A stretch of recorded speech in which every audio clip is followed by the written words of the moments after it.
Women in politics continue to face significant barriers with harassment, exclusion, and violence disproportionately affecting them despite gender quotas and anti-discrimination laws designed to increase representation. These attacks take many forms, from sexism and threats to intimidation, both online and offline.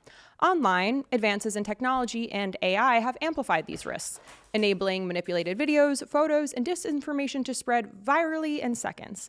Deepfakes, which are most often used to create non-consensual sexual content, are disproportionately weaponized against women, at 96% versus men, most often to cause reputational damage, shame, and silence them through these digital and criminal attacks. And of course, in workplaces across the country, women on average earn roughly 81 to 85 cents for every dollar a man makes. For Black and Latino women, the gap is even more devastating. Black women earn just 63 cents on the dollar, and Latino women only 55. The cumulative effects of these pay disparities is stark. There's lower lifetime earnings, reduced retirement savings, and higher rates of financial insecurity. The consequences are profound. Women are discouraged from entering or remaining in the workforce or political life. Their human rights are violated through systemic inequality and silencing. And the foundation of democratic governance is weakened. True democracy cannot exist if half of the population is effectively excluded or targeted. Let's talk about what women face in the workplace every single day. Unfair treatment. This includes discrimination in pay, hiring, and promotions. For every 100 men promoted to manager roles in 2024, only 81 women were evaluated, virtually unchanged from 78 women in 2018. 6 years of supposed progress, and we moved the needle by 2 percentage points? Incredible. And then there's sexual harassment. About 40% of working women have experienced sexual harassment during their careers, ranging from sexist jokes to obscene comments directed at them. Women under 30 are just as likely to experience sexual harassment as women over 30, meaning literally nothing has changed since the hashtag #MeToo movement started in 2017. All that awareness, those company trainings, all those policy updates, and the numbers haven't budged an inch. Nearly 38% of women report experiencing sexual harassment at work, and 60% say they've faced unwanted sexual attention, sexual coercion, and sexually crude conduct or sexist comments in the workplace. And here's the kicker. Over 85% of the people who experience sexual harassment never file a formal legal charge, and approximately 70% never even complain internally. They stay silent. Why do they do that? Because they know what happens when you speak up. Only about half of women express confidence that their employers would effectively deal with harassment if they reported it. So even when women want to come forward, they don't trust the system to protect them. And they're right. They're right to feel that way. Despite all the supposed progress on gender equality, women in politics and public life still face very disproportionate levels of harassment, exclusion, and violence. Sexism and violence, both online and offline, continue to push women out of positions of power every day. And what happens when these women do speak up? They get what Cuomo's accusers got. Yet somehow, Andrew Cuomo, who has spent over $60 million of New Yorkers' taxpayer dollars to sue state agencies to subpoena gynecological records of his abused and legally terrorize the women who accused him of sexual harassment. He had the gall to stand on a debate stage last night talking about accountability and leadership. I'm sure it'll be very grounded in reality as he continues to have these conversations. Because here's the thing. He's not just going after the women who spoke up. He subpoenaed their family members, their ex-boyfriends, their former coworkers, even the president of a school that one of them attended. So why stop at discrediting your accusers when you can drag everyone that's ever known them into court? It's thorough. I'll give him that.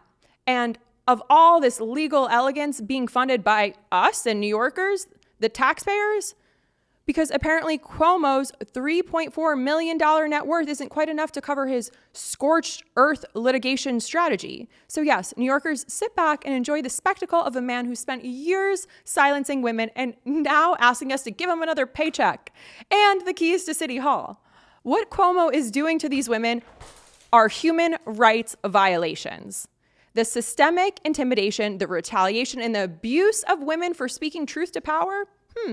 So if we can't have a woman on that debate stage, which we should, At the very fucking least, we deserve somebody who will champion what's right. Last night, in a moment that had me screaming at the TV like it was Super Bowl, Zoran poetically called him out for all of that. The subpoenas, the medical records from her gynecologist, the campaign built on intimidating women into silence. Let's cut to that clip. He actually opened his sexual assaulty mouth and said, if you want to be serious in government, you need to be serious and mature. Let's unpack that. Cuomo sexually harassed women, tried to subpoena their gynecological records, and drag them through hell. I have a lot to say here, but I'm going to instead call on somebody who will join us, who will put it all better than I ever could. Lindsey Boylan, the first woman to publicly accuse Andrew Cuomo of sexual harassment, who has bravely shared how Cuomo weaponized state resources to retaliate against her and other accusers. After she came forward, Cuomo deployed his senior staff to smear her, connected with Time's Up to prevent them from supporting her, leaked confidential personal files to the press, and wrote a denunciatory op-ed that didn't get published. She explains that Cuomo's sexual harassment is part of a larger pattern of abusing power. He creates a toxic workplace environment where no one can say no, screams at staffers, and punishes anyone who crosses him by withholding funding and resources.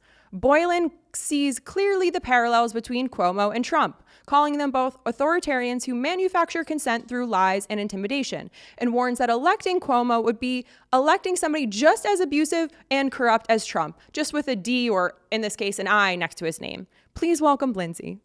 Welcome, Lindsey. I know you were not at the debate last night, but I'm sure you've seen some clips from it. So initial reactions, gut reactions.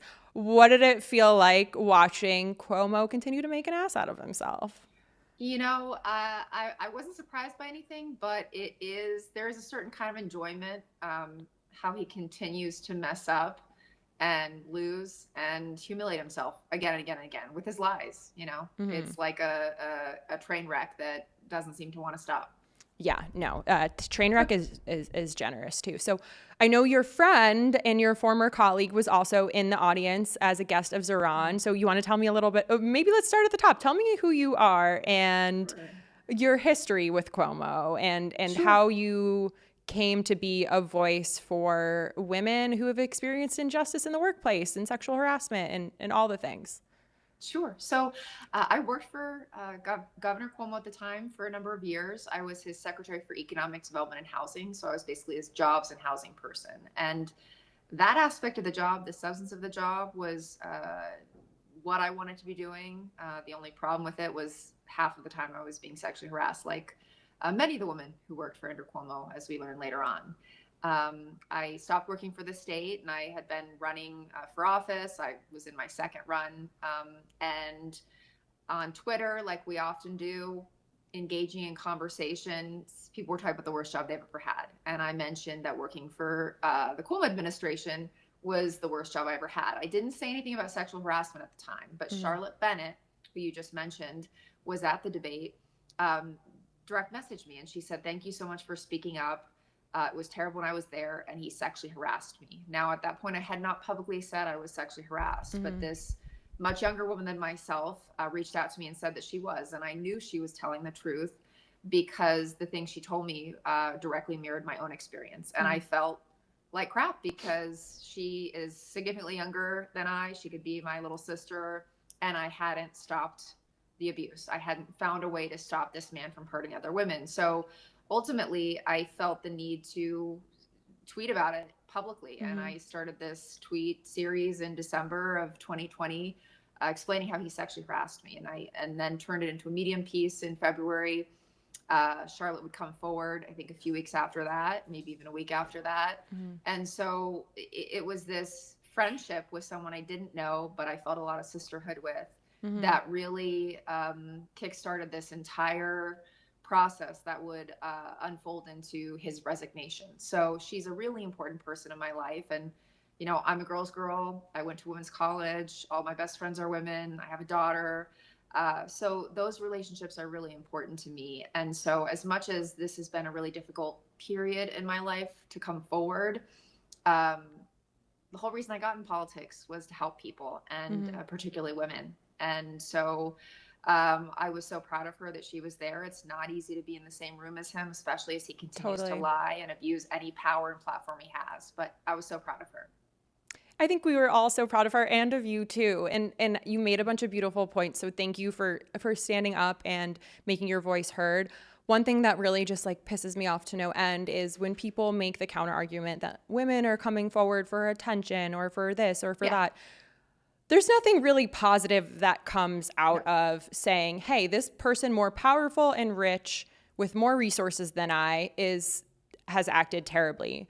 But as people with a moral compass, we feel a great deal of responsibility, not necessarily even to protect ourselves, but to protect the other people that are experiencing this in a greater degree or at an ongoing basis, and to stop what's happening. Do you feel comfortable sharing some of the examples of things that Cuomo did or said?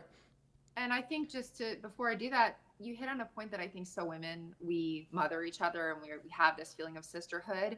We don't always speak up for ourselves. We usually end up speaking up for other women. Mm-hmm. And that's definitely rung true for me. Like, I can put myself through the hardest abusive process, but I didn't want it to happen to her. I didn't want it to happen to a young woman who works for me. And so that ends up being often why women come forward. So that's so real. Sounds right on. The worst part of the experience was it could go either way. I could be asked to lead a huge project in a particular region of the state for economic development. And then the next point when I was doing a deal announcement with him and he was giving a speech, I would be asked if I wanted to play strip poker on the private governmental plane with only him and another 8 or 2 on the plane with us. And let's pause there for a second, not to cut you off, but the governor of New York is asking one of his employees, how old were you at the time? I think early 30s. Early 30s, to play strip poker with him.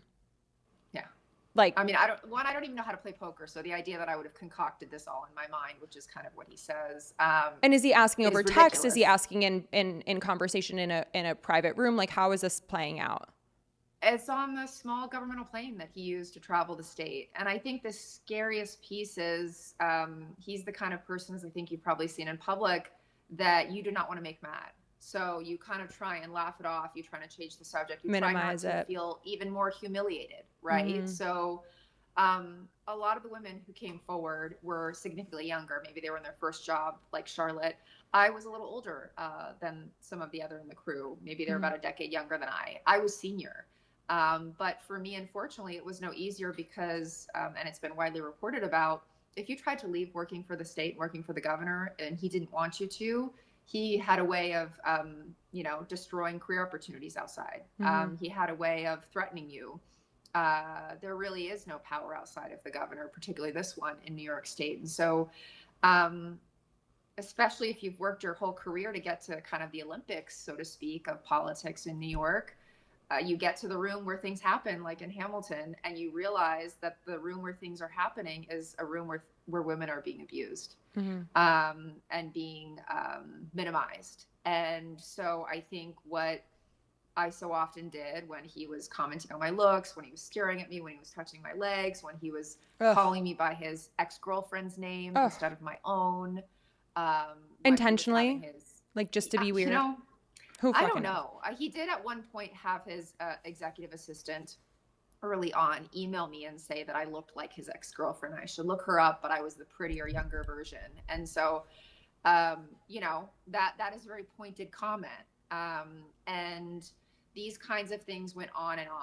And ultimately at one point, as I was walking out the door, he did kiss me on the lips. And it just, I think for me, there's no good moment in your career to be sexually harassed. Mm-mm. Because if you're early in your career, you have no power. If you're more senior, it's humiliating, at least it was for me, mm-hmm. to think that I would be associated with such, like I was a doll, like I was one of his dolls, instead of a really serious person that had worked their whole career. You earned your spot in that role, and it became a nightmare. In that room, and to be kind of minimized. So what do? You try and pretend like it doesn't exist. And I think that's what I did for far too long. But ultimately, when we go through these traumatic things, somehow the body keeps score, right? And so it does. You go into survival mode. Back. Yes. And that's why a lot of people don't report things, don't come forward, because it's much easier in the initial onset to just let it stay below the surface and to not take those career hits, to not take that slander. Like, let's talk about some of those implications of speaking out and some of the harassment you've faced and how it's impacted your life. Like, what are some of the worst kind of reactions? I think in two categories. Yeah. One is kind of the immediate, and this was written about in the Attorney General's report, which found he did these things.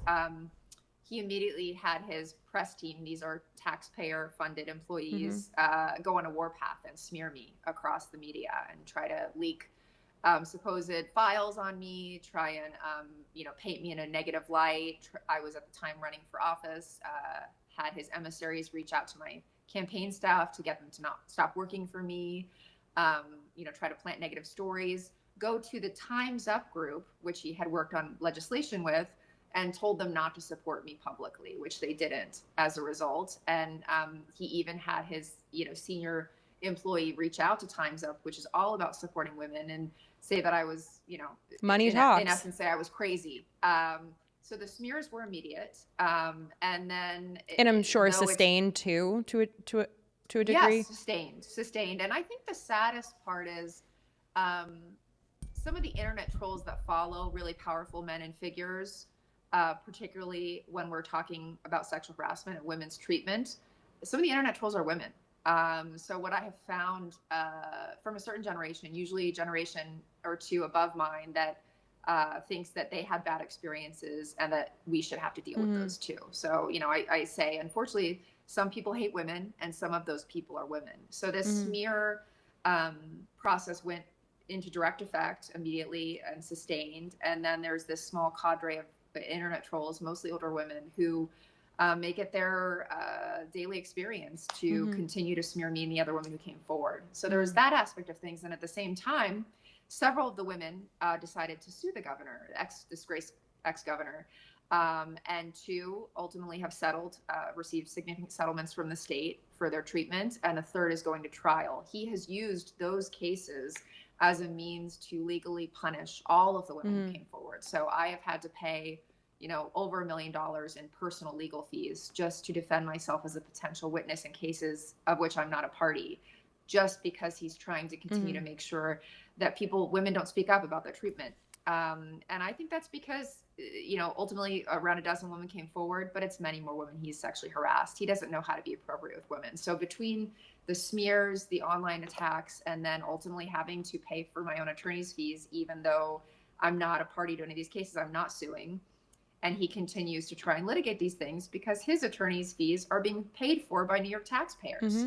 So he has no incentive. And that's part of the strategy too, to just burn everyone out. To silence, yes. So I am fortunate to have a lot of wonderful friends who are lawyers in my life, and I, by proxy, know a thing or two about what goes down with the cases they take on and whatnot.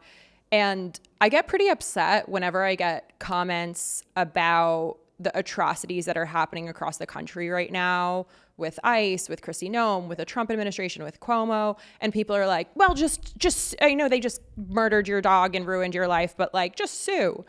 And that is such an upsetting comment to me, because although we can assume positive intention there, I don't think your average person understands the massive emotional cost, monetary cost, time cost, the days, years of your life lost to lawsuits. And that in these types of cases, a lot of the strategy is very much to just beat you down until there's no money, no fight left, subpoena you on your wedding day, just ruin or depot you on your wedding, ruin your life. So I don't think that people really have full visibility into how traumatic that process, the re-traumatization, the questioning of your character, the looking at your gynecological files, this stuff is massively invasive, exhausting. It becomes a full-time job in and of itself. So anything you want to add on that? I mean, you're so spot on. I had never had an attorney before this. I've never had to deal with the law. I'm not an attorney, and I had to hire one. And I think probably even many of your attorney friends and my attorney friends would certainly say, even though they're attorneys, they would never advise to go to court because no one comes out a winner. No, pretty much. It's not a real justice system. No, and it's not a justice system, particularly where vulnerable people are concerned, particularly where sexual harassment is concerned, because we are still, in essence, in new days in terms of legislation and the legal system to protect survivors. So, when Cuomo erroneously talks about all the cases going nowhere, that's BS. He is talking about criminal pursuit of these things, which is not typically where sexual harassment gets adjudicated. It gets adjudicated in civil court, and that's where these cases are. That's where the trial is for the state trooper. They all still exist. But even knowing, to a granular level, the difference between civil and criminal court, having never navigated it myself, knowing the difference between a magistrate judge and a trial judge, knowing the different types of attorneys, when you have to speak with them, how you have to advocate for yourself, going through the process of being deposed multiple times, which I have been, not really realizing that the stance of a deposition for a potential witness is to ask the most smearing, ridiculous, mean-spirited, unfair questions just to see what they can get. I was last deposed. It took about 10 hours of my life away, but it took probably years away from my lifespan because these things are really traumatic. And the goal, if you're a defense attorney, is to do as much harm as you can. That's been my experience of it. And I'm so glad you brought that up, because I don't think unless people are in the legal realm doing this on a regular basis, understand both the huge costs every time you do something legally without even an outcome in mind, and then the huge emotional toll. I think that it's got to be one of the worst experiences I've ever been through in my entire life. I'll kind of ask some closing questions, and I'd love to have you on again soon because we've got a lot more to talk about. But, one thing that also upsets me is not only Andrew, but we also have Chris, who was by his side, advising him through how on strategies to silence women. And Chris still is on Newsmax, or Snoozemax, as some like to call it, every day, talking about politics and having town halls with male-only panels. And he's getting a bit of a reputation in the creator space for DMing women like myself to start fights and losing those fights. But anything you have to say about Chris's public presence and what that feels like to survivors and victims of sexual assault, that he's still an ever-present figure in politics too? Like, can't they just go away? Yeah. I mean, that's, people talk about abusers, but it's really the system of abuse and the culture around it. So just exactly to that point, he was at CNN elevating his brother's profile and then trying to find out dirt about other survivors, and find ways to use his job to benefit his own brother. And that's pretty clearly stated. That's why he lost his job. And so I think it's just a great example of it's a culture of abuse that enables an abuser. And the Cuomos are certainly that. I mean, his own sister, Madeline Cuomo, the New York Times did an expose on her, how she spent months working with that group of Cuomosexuals to say, we need to make LB afraid into silence, so to speak, meaning like basically threaten me into silence and stop speaking up. And I don't even know his sister. I don't know these people. I've met his brother maybe once before that. And it's a whole system of powerful people enabling all that. And, she continues to donate to political campaigns. Chris Cuomo continues to rail now, I think mostly about the Democratic Party, because he feels like he's been mistreated by it, perhaps, if I could offer some psychological analysis. But these are a bunch of big babies. Totally. They're abusive big babies who can't accept responsibility for themselves and how their actions have landed them where they are. And so they continue to blame other people, and in this case, blame women. And, I think one of the great things about being Girl's Girl is we all talk to each other. We know the stories. We've heard about certain men.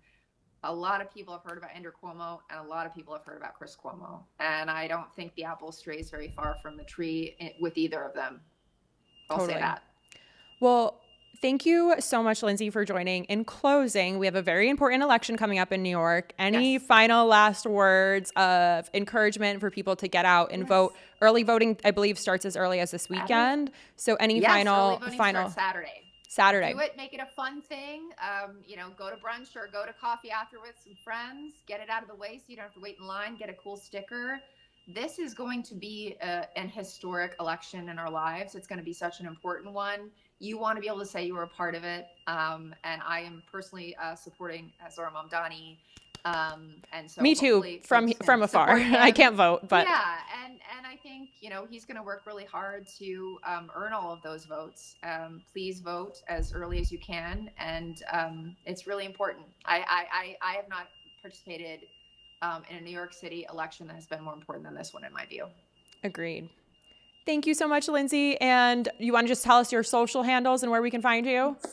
Yes, it's Lindsey, Lindsey Boylan on X, Twitter, Lindsey Boylan NY on Instagram, and then the same Lindsey Boylan on Blue Sky and Threads. Awesome. Thank you so much, Lindsay. We'll see you soon.